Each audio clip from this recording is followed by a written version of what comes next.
Definitely, it's a bad one. A bad one? Yes. Kakati, when we tugenda mukumulanga Brian ayagala tukyusa obumeza kano kabbulu kagende wali akayelo simanyi wayagala kagende naye tune Brian Okori ono munabyabufuzi ate yomu ku bavubuka enjasa bigumbula kalevu bula kalevu ekyo mwakijjawa Brian ayinekire yange omuvubuka embula kalevu yoyo omuvubuka tanaba kumera kirevu ninga w'amaanyi ekya Brian kiwekiiko ekiri Brian Okori ono ekyamukweseza olunaku olwaliro tubeere naye mu Gangamuka y'omu ku bavubuka abatayisiddwa bulungi mu kulonda okwabadde okw'abavubuka n'abakyala mu FDC olunaku olwajjo Najjanankumbi. Brian ono ali mu kiwayi eki-FDC ekye-Najjanankumbi. Kakati bo ebyabwe bigenda mu maaso okulonda kuli balonda kuli okwaba pulezidenti basecretary general bo bagenda mu maaso n'ebyabwe oba bakatonga mwali batalimu. Brian oli disgruntled era nnyo ogamba nti bye walabye Najjanankumbi si bye by'osuubira mu kiwayi ekyo ekye-Najjanankumbi era kiki ekyakutuuseeko?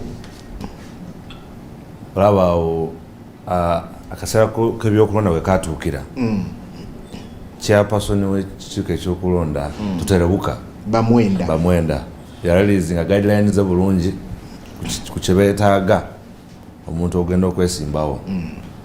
Akawulu kaffe kano abasinga position bagiyita chairperson for national chairperson nga youth league yekulonda naye directly ate ofuuka NEC member n'ofuuka national youth secretary. Kati nze nanominating ziwa okubeera national youth secretary ne ba NEC members abalala bakunominatinga clearly with the nomination dues, seconders and everything. They were nominating her 30 days before the election. Kati wetwagenza kati mukulonda kubanga batu clearing bulungi nnyo traversing buli wamu ngene munonya akalulu nationally kubanga watulonda atutu voters per district. Chairperson w'abavubuka ne vice w'abavubuka ne wabeerayo badelegates abalala nga national executive committee eriko ne 20 institutional delegates abava mu institutions of higher learning ku chapters za university. Kati nononya akalulu bulungi nnyo nga lutambula naye ndowooza nti bwe batunominatingira baye ba-underestimating ko capacity yaffe okuwangula akalulu kubanga wolaba twali ba candidates mukaaga kati candidate omu n'ava mu kalulu on 17th yawandika n'akyusinga position endala naye atidde akalulu. Kitegeeza nti olaba ballot paper eyafulumye kwabaliko ba candidates 5. Kitegeeza nti baprintize ballot paper eyo on 18th. Producer jatulagako ku ballot paper eyo Brian kwali ku kakonge akakabadde kabeesimbyewo. Ballot paper agiprintize ku 18th because the elections were on 19th. Kati clearly it means that from the date of nomination to 18th I was eligible. Then I don't become eligible on 19th in the morning. Now what we understand from the situation is that but delegates we baze also analysis am I going to vote Okori, am I going to vote Okori. Now wala situation with their interests wala kati bona wana interests zawe ndiano kati secretary gwagala atono bani ababaina interests mwani era katomanyi nti abasinga ba NEC position bali bamaze okulonda kati katugambe nti Okori is very vibrant ajana gamba no to you, let's say as the party president strongly because he's going to stand by his word. You don't need such a person. You know how people want to woodwink leadership. Kati when that happened etuja and kati ne bavayo chairperson ne bateka political stand ne bafunayo omu delegate omu then raise an oral petition, yet they were just having a normal agenda of an election, not that they were in the council sitting or what. Now as a chairperson, no, let's first listen to this matter. What are you listening to? You listen to an oral submission of a person. Don't you have a time frame? Even in the national election, you know, there's a time frame. After nomination, we will have this time frame to argue out legibility of the candidate. Yes. Can you imagine basing on baseless things? Why not to delegate? Zegola, I'm a chapter president of Jamboree University. I'm the former guild aspirant on FDC ticket. Naranninga and the same structures in Mbale City. I'm a general secretary of the youth of Mbale City. That doesn't necessarily meaning I am a bona fide party member who has fought for it for a very long time. Now coming to contest, the constitution is very clear that any party member can contest for a next position. Tewetaga kuba delegate. Yes, when I'm a president in the last election, the party president who contested against Amuriat, Biamugisha from Rukunjiri, wasn't a delegate, but he was nominated. I don't know that they nominated him to just would wink the process to show that there's competition, because many people went through unopposed. So the hotly contested election was this one of the youth where there were over 6 candidates and very vibrant. Now when they realized that we are going to win the election, then they would win. But again, we are trying to look at it as it's just a very high call on the northerners. Look at the women's election also ended. The northern woman was also kicked out in a very woodwinking way. A person was nominated the night to the election. Against them, they were complaining, there's nothing to do. Look at what is happening to the Youth League, the same. Look at what happened to the national executive election. You really see the entire composition to the eastern direction. And now there's that big question. The love of FDC is supposed to be nationalistic. And that's the cry from the people right now. That very yesterday, but delegates, there were over 280 voters only for the Youth League 2-2. That's like I told you. 120 boycotted the election. They didn't go to vote. And of the remaining poll to vote, still the over 40 something were ticking Okori and were calling them invalid votes. Now, the delegates there and then wrote a petition. Only that it was out of office time, they didn't receive it. But delegates are going back with a petition, over 35 district youth leaders, petitioning the process and the unjustful removal of Okori brand from the ballot. Twababuziza bampandikira officially, ne batandika okukolamu the political moves. Kinakoze very fast. Nempandika letter gamba buuza bampe letter of denomination by receiving officially. Kitegeeza nti whether they respond to me or no, when we go to the courts of law, it is clear that I wrote to them requesting for the letter, so they would wait the process. Tumanyi nti electoral tribunal weri an internal process. Umanyi unongera mu court ogenda kubuuza did you exhaust the internal yeah. So we're going to tribunal. The lawyers are already going to write to the tribunal. We wait for the hearing, but irrespective of the hearing, what we know genda mu court, we expose the internal pressures of the party. Newe twogera bino kulonda ko kwawedde forcefully, but especially bogera ko bagide wali forcefully. I was addressing the media tebagala, they are covering off the journalists but forcefully have this all those media. Brian, do you want to confirm nti mwabadde ne bachiface mu kulonda ku FDC? Yeah, of course. I had a goon came to me asking me that I should move on. I asked him, who are you? If you have not yet nominated me officially, then I'm still a candidate. Nicholas Torres. And a party member. Wow. Brian akusigidde ekifaananyi ekyabadde najja nankumbi. Abe katongano bwe bagamba nti waliyo goons ne bachiface. Waliyo okuwakanyizibwa okw'amaanyi nti ab'ekatonga be babicreatinga. Brian is from Najanankumbi. Akavuyo akabaddeyo kawulidde nga bwakogerako. Of course tetujja kusala gwakawala, we might have to hear from the other side. Brian ayinza okujja wano ne yeekuutira akadingidi ne tumukaabirako titugenda okuzuuka bwe tukalya Brian yabadde mu nsobi. Your perspective of things, ebintu nga byabadde mu kulonda kwa Najanankumbi. Still is the opposition. Buli lwola abantu nga beeyawuddemu nga badde batambulira wamu ne beeyawula. Ebitundu 8 ku 10 ensonga eba nti byanfuna. Kati okweyawulamu okwo tekukoma eno waggulu. Era ne bano abeeyawuddemu nabo bagenda bakola ki? Kati ono Brian yawedde. Yawedde, okulonda kwawedde. Omusango gwa UPC gumaze ebbanga ki mu kkooti gwe baali bakasala. Bali baloopa Akena kubanga yali president wa UPC mu bukyamu mu kisanje ekirala. Ensala yagenza okujja nga kyebamugamba takyali president ng'ekisanje ekyo kyaggwa nako n'akwata ekirala. Kati ono bw'anaaloopa omusango olowooza kugenda kumala bbanga obanga ogwa UPC oguliko president wa UPC gumaze ebbanga eryo kati ono akalulu just ak'omu kibiina wakati ak'abavubuka ng'oza kagenda kumala bbanga ki so oyo yawedde naye enjawukana zino zigenda nga zeetema paka ku byalo wansi abantu bagenda kwawukana bwe bali lwa nsonga emu byanfuna tewali kirala.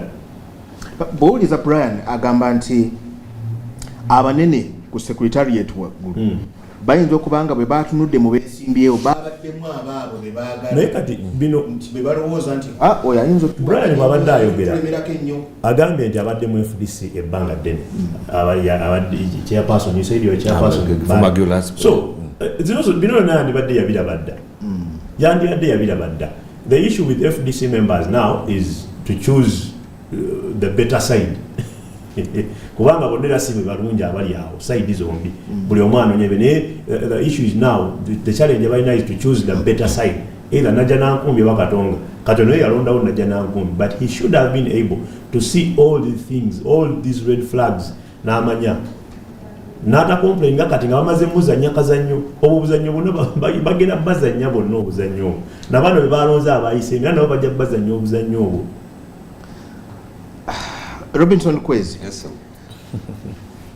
Ku ndooliite eziri mu FDC ekibiina kyonna okutwaliza wamu owulira Katonga nze bulijjo ndowooza nti kati buli ali Najja Nankumbi ali mu nsi ensuubize Brian ng'ono bw'ajja n'akulaga vulugu eyabadde mu kulonda kwabwe kwennyini Najja Nankumbi Brian agooyingewa kati mukulu Abe mukulu Nicholas ayina akantu kanzikizaako omusango gwa Jimmy Akena bwe bagusala mu kisanja kirala ng'ate ekisanja kyali kyabulako ne gunjizukiza omusango gw'omugenzi Katolwama ogw'okumugoba mu parliament naye nga bagusala ne parliament nga yavaayo nga n'omuntu mulala yali ne mu parliament kwegamba kooti za wano zo zizannya katemba kakati muganda wange ono yawaabye omusango guyinza okuggwa nga ne bannandala Mafabi oluusi ne FDC nga byaggwawo dda kati abalamuzi ne bagenda bakeberakebera mu bifayiro ne batalina kyakukola ne balaba ekisango ky'ono gyomala gawaluulingi Brian tomumalamu maanyi amaanyi tulina okugamumalamu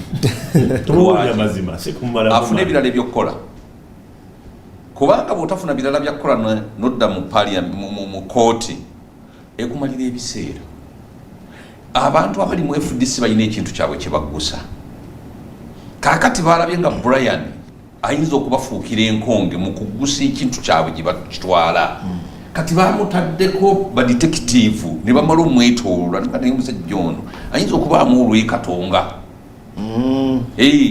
kakati tukoze tutya bakuba technically bakubira ngeri ya musango gwa segirinya tebagukkiriza kuwozesebwa ogw'empapula nti segirinya empapula zewakozesa zaali za muwala w'emmengo eyo tebaatuukayo bagubira wano ne kufiiraawo kakati ne Brian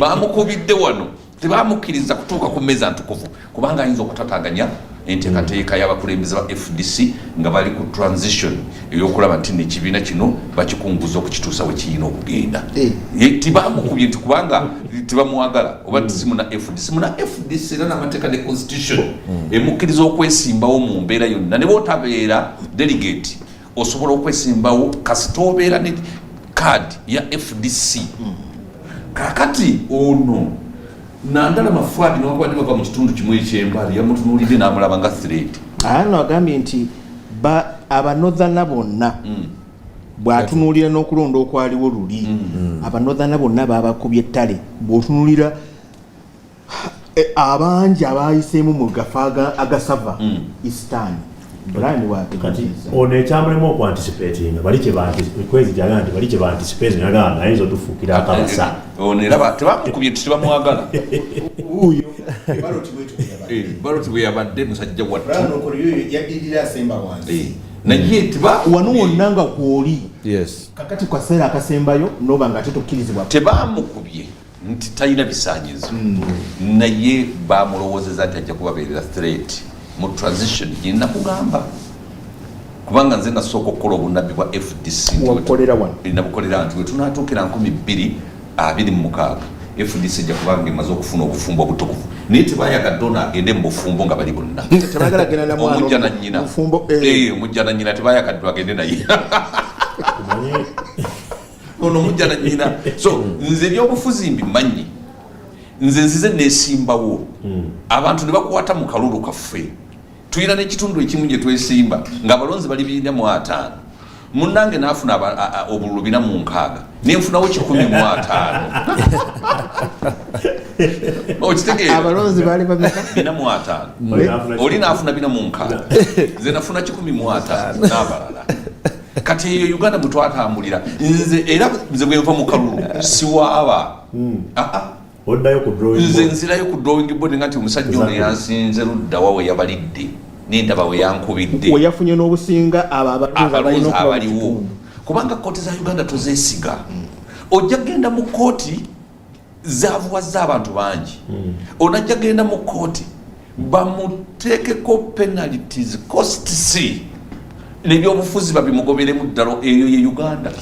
Nakubuuziza wali nti Brian agoyingewa Brian kakati amazima gayina okutereera amatuufu omanya woogwa kati bwe babanga bakugobye eri titoli wa kika kyaffe noonya ekika gyewogwa ekinaakusembeza ekika ekituufu kati ono Brian waayina okugwa Katonga FDC Katonga.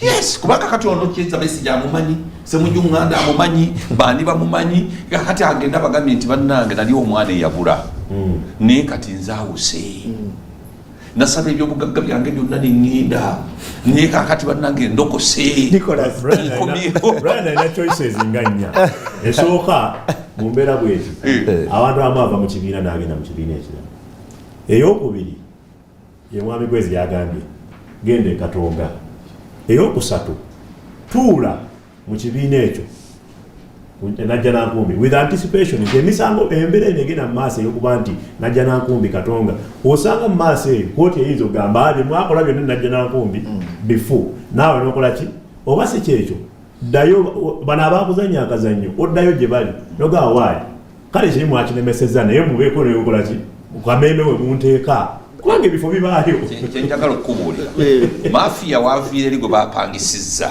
n'akugamba bawano Kifeesi agamba Kifeesi atalina na kadi ya FDC n'akugamba nti situka wano otambule totunula mabega tulabyeko abantu abamu nga be bakkakkana ne beetowaaza balya okunkumuka kati yayagala okunkumuka kati Brian katubulire ngeyakoseddwa mu kulonda kwa Najja Nankumbi.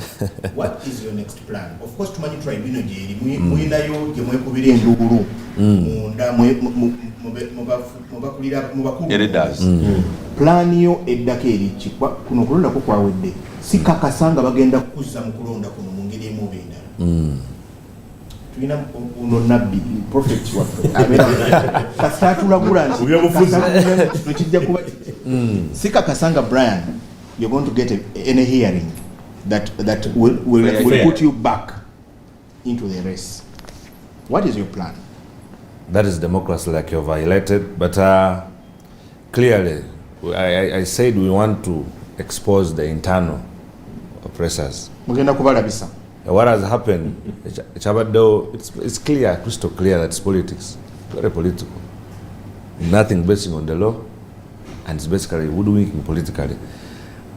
Nzengaze, Nkuwanga was an electoral officer, I'm not saying I'm going to talk about with what was happening already, with abantu kuva ne bagamba no lokulonda okufu never Kifeesi. Yes, oba toyagala okoli Brian ayitemu, then empower the other candidate you want to win. Kubanga electoral college era kamanyi who was transported who was kept where, who was facilitated them, who was taken to there. That's the mathematics of the election. Kati olaba nti candidate utalina capacity ngeyo katugambe goyagala wanga secretary tingani mu empowering kati this grant or code brand another way kwesa propaganda wakatonga if you want any other way babi kutadena konti oyinza kuboli we Katonga. Yeah, I use that propaganda. I'm giving a scenario. Yes. But you cannot come out on the last day really or disqualify him a day previous before the media is on the, is on the table. But you don't, a sane person, then you come to confirm to the world that what they've been saying is true. Kangambe, whether we don't get justice or no, already what happened there and what's going to run the media already qualifies that the process is not right. What's your next plan? That's like I highlighted. Our next plan is legal battles can come in, yes, but we'll do a less of dialoguing. Less of dialoguing. Less, because what has been done, they know. I'm not blaming a top leadership as of now. Kubanga, the electoral commission becomes supreme. The tribunal now has the party leadership of a legal officer, the deputy president. You get me? Kati balibo tebatula mu tribunal. Owo wabyo musango mu tribunal. Now by the time of elections, when they discuss it, batulanga about commissioners, nabagamba now guno gwe musango, we are 3 or we are 4. Out of 4, how many percent Okore should go out? By democracy, nabagamba 3. Nenkubanga, their decision is wrong by how they think, because most of them are unlearned. Because we take such a direction like this. Because what I'm saying, you cannot qualify what the public is outcrying about, because who told them I was going to win? We have 6 opponents now, 5 out of 5. Where do you get the analysis from? Brian, yes. Bino biraga nti waliyo emivuyo najja nankumbi. Era waliyo emivuyo. Waliyo emivuyo. Yeah, mu kalulu akasembyeyo waliyo omusajja Idio Uma gwe banominatinga n'ekikonyogo Bosnia spokesperson. We batuuka ali ne bamugamba kati gwe your elections will be the next they were going to call the delegates conference tukulonde. Olabyeko kikonyogo ngali active nnyo naye ali kutya. Kubanga the opponent was unjustly kicked out. Maybe I'm saying when you nabeera very firm being a lawyer. Kubanga bali bagala Shabaka muri attack in no pose. Then that way again and the others. So this internal dynamics of failing to cause democracy is very wrong. But this is a political party, it's not a church anyway. Like it isn't, they can hoodwink you and play you. The game has come on. But most important is we have made our statement very clear that any decision that we shall take can be justifiable. Going to Katonga? No. No. You've totally ruled out going to Katonga. I'm not going to go to Katonga. There's nothing I want to do there. Waliwo claims nti najja nankumbiyo akameza ako kalaba? That table. The color of that table. Yes. That najja nankumbi is on its way to make a marriage with NRM. With the party that has that color. You said claims. He who claims proves. So even that those claims have been out there of money here and there. And why I don't believe in the Katonga faction so much is because they are propagandists most of the times. They're just out there to justify what is not clearly right out there. Everyone said Katonga is surviving. The members of parliament who are there are basically looking for a way to gain love in the population. But that's is not any better, Brian. We are saying it may not be any better, but in the direction of what you're saying, there has been no clear proof. It's hearsay. Now, with my case of the electoral process, I have proof, so I can justify that. But having a dispute in an electoral process doesn't justify the party going to an RM. You say people in Katonga are surviving, but the election you just had looked more of appointments than an election. I don't know why we call an appointment an election. It looked more like an appointment. Yes, it's true, we have justified that by saying by the way they were woodwinking opponents. Most of them were unopposed. Kyekifaananyi Brian Okori ono yayisiddwa bubi nnyo mu kalulu akabaddewo najja nankumbi olunaku olwajjo nkakasanga bakama abo bali mu kubaba TV kati bakulabye bulungi oyinza okubanga oyongedde kwereetera bizibu. There's no problem with that. Katonga is calling. No, Katonga is calling. I am not even nearer from here. Yes. Tugenda kudda endala nyinyo endala tubadde twagala kuwa byabadde najana nkumbye unako lwajjo abajaganya wali abakukabanga Brian Okori abayisidde obubi baba pye matatu kadi eno kukakananga Brian talimu muloka n'ebirala byinyo endala butunda still matters of opposition mu parliament. Good morning.